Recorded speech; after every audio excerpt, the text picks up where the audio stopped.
নমস্কার, আশা করি আপনারা সকলেই ভালো আছেন। শিল্পীস লাইফস্টাইলের আরও একটি ব্লগে আপনাদেরকে স্বাগত জানাই। আজকের ব্লগটা একটু অন্যরকম হতে চলেছে, আর ব্লগটাও শুরু করেছি একদম অন্যরকম টাইমে, মানে সন্ধ্যা থেকে। আজকে সারাদিন কোনো ব্লগ বানাইনি, ক্যামেরাটা অনই করিনি, তো এখন রেডি হয়ে, মানে সন্ধ্যাবেলা রেডি হয়ে তারপর এই ক্যামেরাটা অন করলাম।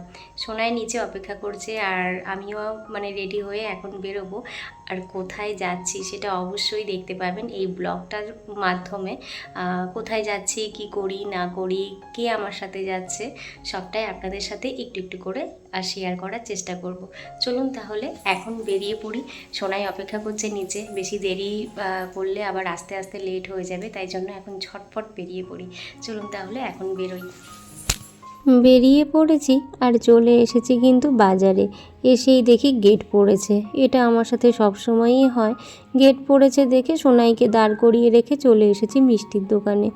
এখন এখান থেকে নিয়ে নেব ঠাকুরের জন্য সন্দেশ। যেহেতু যাচ্ছি কালী পুজোর বাড়িতে, তো ঠাকুরের জন্য একটু ভোগ মিষ্টি নিতে হবে। আর এই যে হাঁটতে হাঁটতে এখন যাচ্ছি ফুলের দোকানে। চলে এসেছি ফুলের দোকানে। কি সুন্দর না ফুলগুলো, এর আগেও অনেকবার ব্লগে দেখিয়েছি। তো এখান থেকে নিয়ে নিলাম একটা ফুলের মালা মায়ের জন্য। এই মালাটার দাম নিয়েছে জানেন তো 100 টাকা। অন্যান্য দিনের তুলনায় এই মালাটার দাম আজকে একটু কমেই পেয়েছি, মাত্র 100 টাকা। অন্য দিন হলে 150 টাকা 200 টাকা চাইতো। যাই হোক, মালাটা নিয়েই তারপরে কিন্তু উঠে পড়েছি আমার পক্ষীরাজে। পক্ষীরাজ মানে আমার স্কুটিতে। তো এটা আছে বলেই না অনায়াসে এদিকে ওদিকে সেদিকে যেতে পারি। আর ঠাকুরনগরে সন্ধ্যা হোক বা সকাল, সব সময় ভিড় থাকে। আসলে চারিদিকের লোকজন এখানটায় আসে বাজারঘাট করতে। পৌঁছে গেছি, আর ওই যে সোনাই অপেক্ষা করছে রাস্তায়। আর একজন আসবে, আর একজন মানে বলেই দিই আমার দিদি। তো দিদি আর দিদির মেয়ে আসবে, তাই জন্য অপেক্ষা করছি ওদের জন্য এখানে, তারপরে একসাথে যাব। দিদি আর সোনামা দুজনেই চলে এসেছে। আর এই যে এখন আমরা যাচ্ছি সেই বাড়িতে যেখানে আমাদের যাওয়ার কথা। রাস্তা থেকেই লাইটিং করেছে, আর লাইটিংগুলো দেখতে কিন্তু বেশ সুন্দর লাগছে, তাই না?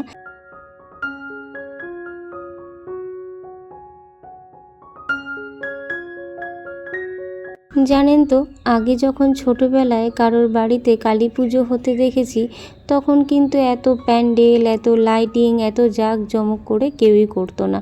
তখন ওই ওপরে একটা তিরপল টাঙিয়ে সেখানেই মাকে নিয়ে এসে পুজো করতো, আর নিচে চট পেতে বসিয়ে খিচুড়ি খাওয়ানো হতো।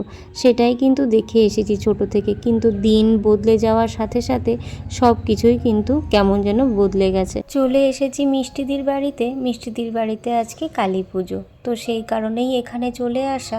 আর এই যে এখানে এসেই কিন্তু মায়ের সামনে প্রণামটা সেরে নিলাম, আর বললাম মা সবাইকে ভালো রেখো। যার বাড়িতে আজকে চলে এসেছি সেই মানুষটা হলো এই মানুষটা, মানে মিষ্টিদি। যেমন মিষ্টি দেখতে তেমন তার মিষ্টি ব্যবহার। মিষ্টিদির সাথে কিন্তু আমার পরিচয়টা এই সোশ্যাল মিডিয়ার থ্রুতেই। আগে কিন্তু অত পরিচিতি ছিল না, যদিও বাড়ি খুব কাছাকাছি, কিন্তু পরিচয় আগে অতটা ছিল না যতটা এখন হয়েছে। আর এখানে বসেছে ফুচকার স্টল। চলে এসেছি এখন ফুচকা খাবো বলে। আর সেখানে এসেই দিদির দেখা হয়ে গেল তার বান্ধবীর সাথে। আর আমি হাতে নিয়ে নিয়েছি ফুচকার বাটি। এখন অপেক্ষা করছি কখন ফুচকা দেবে আমার বাটিতে। তো এই যে এখন আমার বাটিতে দিয়ে দিল, আর সেটা নিয়ে খাইয়ে দিচ্ছে সোনাই। যেহেতু আমি ক্যামেরা করছি এই কারণে, তো তারপরেই নিয়ে নিয়েছি এখান থেকে একটা পকোড়া। এখানে পকোড়ার স্টলও বসেছে, তারপরে কফি বসেছে। এই যে বাটিটা হাতে নিয়ে নিয়েছি, সবাই একটা করে নিয়েছি। সোনাইও খেতে শুরু করে দিয়েছে পকোড়া, আর এই যে দিদিও খাচ্ছে। আর লাডো, সে তো খুব খুশি এখানে এসে। একবার এক একটা খাচ্ছে আর চারিদিকে ঘুরে ঘুরে দেখছে। ওর তো খুব মজা লেগেছে। তারপরে সবাই মিলে একটু ভিডিও করে নিলাম। আর প্যান্ডেলটা কিন্তু খুব সুন্দর করেছে, সুন্দর করে সাজানো গোছানো। ওই যে আগেই বললাম, আগে কিন্তু এত জাঁকজমক করে কিছু হতো না, এখন সবাই সেটা অন্যরকমভাবে করে। আর এদিকে লাডো তার দাদার কোলে বসে বসে মজা করে পকোড়া খাচ্ছে। কি ভালো লাগছে বলো তো দেখতে। বসে পড়েছি এবার রাতের খাবার খেতে। আর এই যে দিয়ে দিয়েছে পাতা, একটা করে টিস্যু, আর দিয়েছে সাথে একটা করে জলের বোতল। তারপরেই কিন্তু দিয়ে দিয়েছে খিচুড়ি আর বেগুনি। খিচুড়ি ছাড়া তো প্রসাদটাই অসম্পূর্ণ, তাই না? কি দারুণ টেস্টি যে লাগে এই পুজোর খিচুড়ি প্রসাদ। তারপরেই দিয়ে দিয়েছে এই যে রাইস আর আলুর দম। আর লাডো তাকিয়ে তাকিয়ে দেখছে আর কি সুন্দর করে নিজে একা একা মেখে মেখে খাচ্ছে।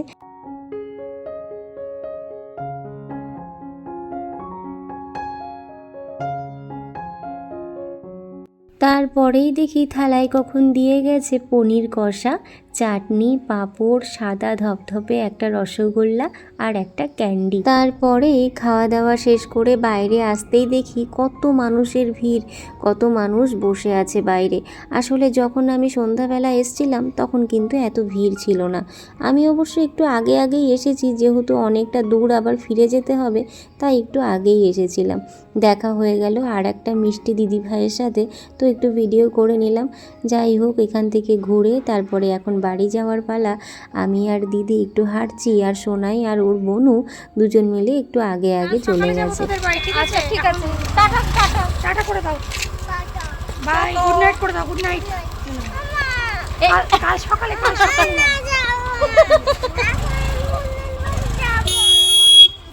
এখন যাওয়া যাবে না। কি করি এখন? আমার বাড়িতে যাবে, কি করে নিয়ে যাব সোনাটাকে? সোনাটাকে কি করে নিয়ে যাব? গাড়ি করে, কি করলে? গাড়ি করে পরে আবার যাবে। হ্যাঁ, বেজে গেছে রাত 9টা, আর এখন এই বাড়িতে এলাম, মানে গেছিলাম 7টায় আর বাড়ি ঢুকলাম 9টায়। আর বাইরে ভালোই গুড়ি গুড়ি বৃষ্টি পড়ছে, বেশি জোরে না, গুড়ি গুড়ি বৃষ্টি পড়ছে।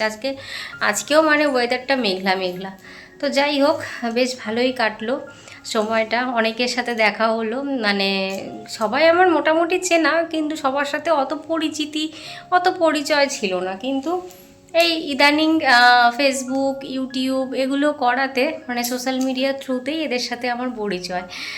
বাদ বাকি আলাদা কোনো সম্পর্ক নেই। যাই সম্পর্ক তৈরি হয়েছে সব এই সোশ্যাল মিডিয়ার থ্রুতে, বিশেষ করে ফেসবুক, ইউটিউব এগুলোর থেকেই এনাদের সাথে আমার সম্পর্ক। যার বাড়িতে গেছিলাম, মিষ্টি দিয়ে হচ্ছে মানে সোশ্যাল মিডিয়া থেকেই পরিচয়। এর আগেও মিষ্টিদির সাথে দেখা করতে গেছিলাম, সেটারও একটা ব্লগ দিয়েছিলাম। তো যাই হোক, বেশ সময়টা ভালো কাটালাম, খুবই ভালো লাগলো। ওখানে গিয়ে খুব ভালো লেগেছে। তারপরে দিদির মেয়ে তো আসতেই চাইছিল না, মানে ওখান থেকে আসতে চাইছিল না তা না, মানে ওখান থেকে বেরিয়ে ও আর বাড়িতে যাবে না, মানে আমার বাপের বাড়িতে আর যাবে না, আমার সাথে এখানে আসবে। তো তার জন্য একটু বায়না করছিল, পরে ওকে বুঝিয়ে বাজিয়ে পাঠিয়েছি। তো এখন এই ড্রেস চেঞ্জ করব, আর কিছু কাজ আছে টুকিটাকি, সেগুলো করব। আর একটা গুড নিউজ, সেটা হচ্ছে আমার হাজব্যান্ড ছুটি পেয়েছে। তো সোনাইয়ের বাবা খুব শিগগিরই 2-1 দিনের মধ্যে বাড়িতে চলে আসবে। আর ট্রেনে করে আসছে, আর আসার সময় যেহেতু এখন ট্রেনে প্রচণ্ড ভিড় হচ্ছে, ট্রেনে যেহেতু মানে ওই কুম্ভ মেলায়, মহাকুম্ভ মেলায় সবাই যাচ্ছে আসছে, এই জন্য ট্রেনে প্রচণ্ড ভিড় হচ্ছে।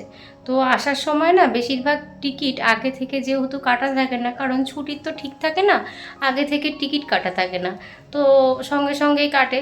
তো যখন টিকিট কাটতে গেছে, এক তো টিকিট পায়নি, আর এখন আসছে খুব কষ্ট করে। ভিডিও কল করেছিল, এত ভিড় আমাকে দেখালো, মানে ট্রেনের মধ্যে পা রাখার জায়গা নেই, মানে সবাই ফিরছে এরকম আর কি।